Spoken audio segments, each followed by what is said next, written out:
And welcome to the Broome Coaches Corner. We're joined by Broome head football coach Lynn Fleming. Well, Coach, you've had a week off to try to get refreshed and get some players healthy and all, and it's game week again. So talk a little bit about how things went last week with the week off and getting ready for this week.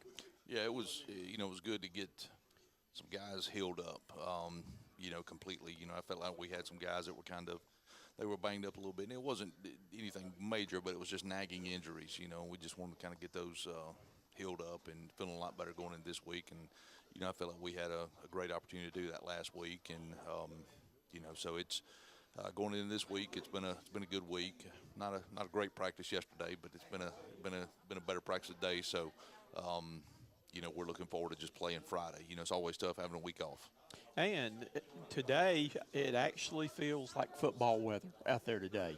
A little chill in the air. I had to put my sweatshirt on today and some long sleeves there, though. But It's got a little chill in the air, though. So that should have helped things to maybe pick things up in practice a little bit this week, too. It does. When they start feeling that cool air, teams just used to being in the playoffs. That's the feel. That's the feel of the playoffs. And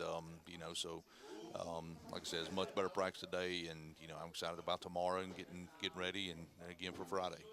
On off weeks and all like that, do you take this as an opportunity? I know that lots of times teams add and put things in during the week, though, but maybe to add a few new wrinkles offensively, defensively, and all during this time when you've got an extra week to do that, or do you just stick with trying to refine what you got? Well, it's given us a chance to do that. We're not going to stray very far from what we do, but it's given us a chance to add a few little wrinkles to some things we want to put in, some things we want to add, and some things that we're going to need not only this week but moving forward. So, and also gave us a chance to review a lot of things that we haven't done in a while. So, it's a great opportunity to do that, and we took advantage of it last week. So it was a good week.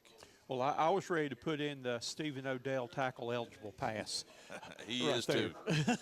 He is too. That's a heck of a target. And I tell you what, we had a lot of fun last week talking with those offensive linemen. Those are a unique group, though. As an offensive lineman that I coached offensive line, and it takes a different individual mentality to play that position. And I enjoyed chatting with all four of those guys last week. Well, it takes, it's a selfless individual.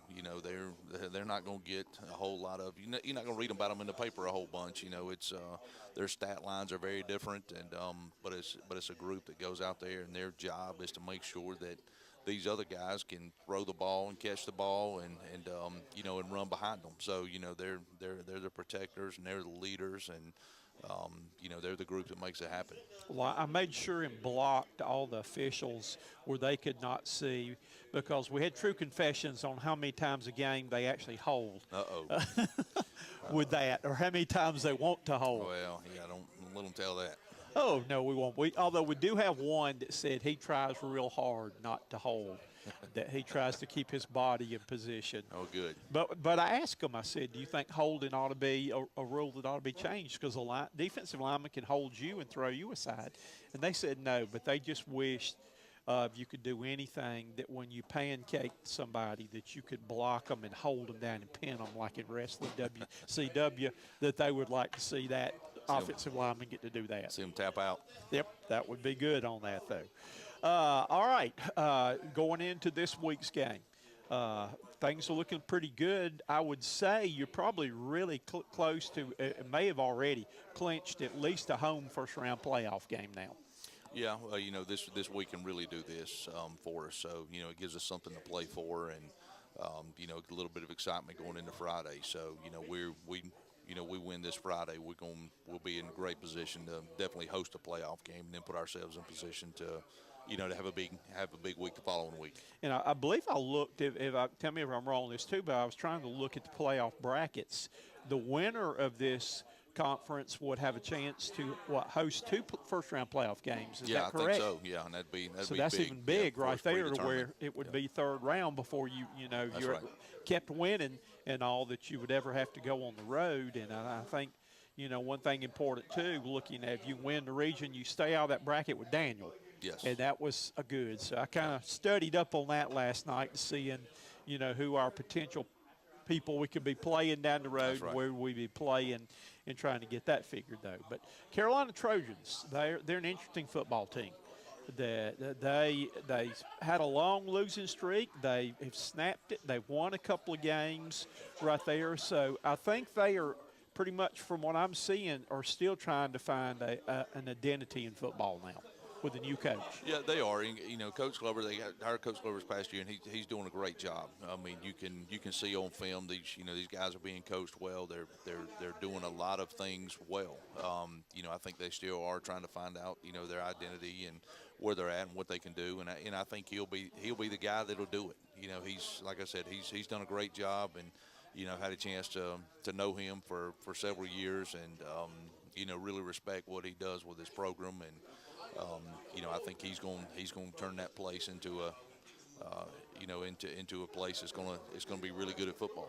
And the thing is, Thomas Fair, I've coached against Thomas, known Thomas for a long time. He used to come over and play in our preseason Christmas tournament and preseason tournament there, though.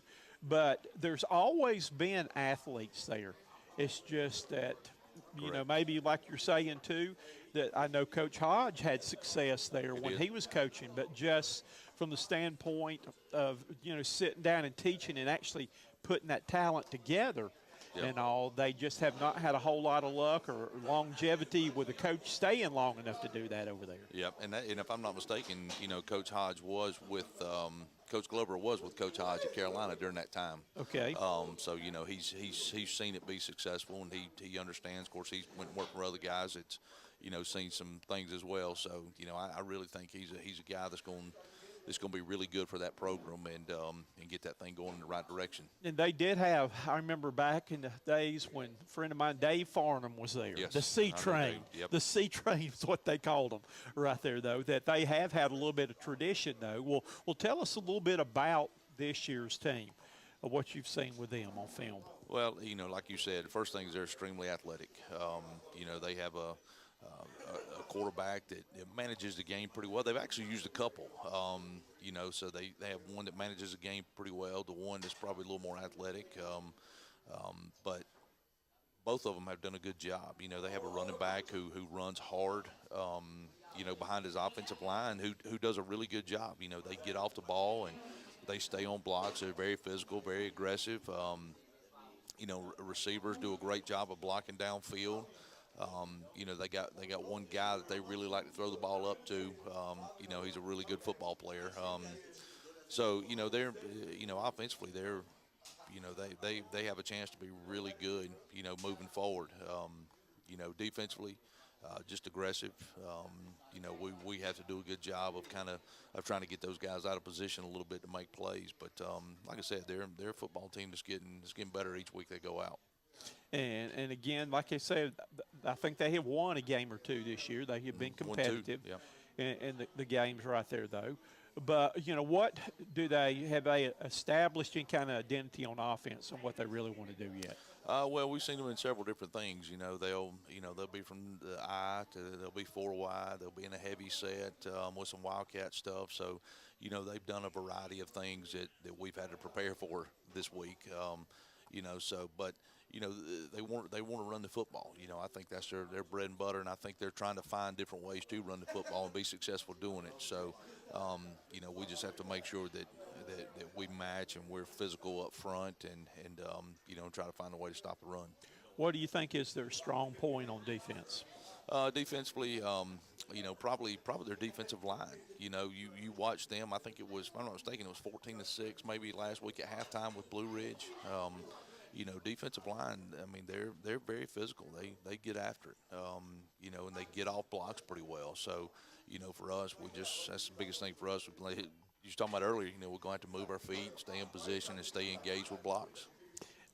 Kicking game. They've had a problem in the past of not having a really very strong kicking game. I remember one year they, and Southside too, had to go for 2 because they didn't have a kicker and stuff and all though. But, how do you see them as far as their special teams? Yeah, they're still kind of a work in progress. They're getting better every week. But they punt the ball pretty well.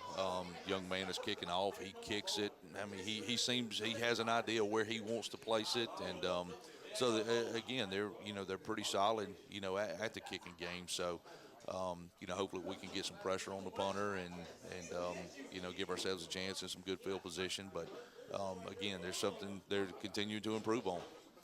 What have you seen probably from your week off and all? What has been the biggest improvement you have seen going into this game for the team? Just one thing we try to do every week is we're trying to just continue to get faster, with how we play. We try to show guys as much as we can. Like today, Coach Sullivan defense, we had a mental period, just kind of go over our different coverages and where we're going to be, our alignments and the formations we're going to see and all this stuff. So, I hope coming out of this week we've continued to play faster, but also mentally. I hope we're mentally prepared coming out of the week. Okay, so quickly, what are our keys to the game for this week? The score on offense, which it is every week. We need to score. We need to score fast. We need to sustain drives. And defensively, we just need to tackle. We don't need to give up the big play. They're very big play capable. So we just need to make sure that we keep everything in front of us in the passing game. And they're big, strong back. We need to be able to get off blocks and be able to get a couple hats on the running back. Okay. So, well, I just wanted to let our viewers know I kept my promise that I was date night last weekend, that I told all the players that they needed to take their girlfriends on day off on date night. So I did take my wife to Carolina last week. Good. And it was good there, though. But I'm ready to get back on the field. I'm still trying to figure out what's going to be the best way to get to Carolina.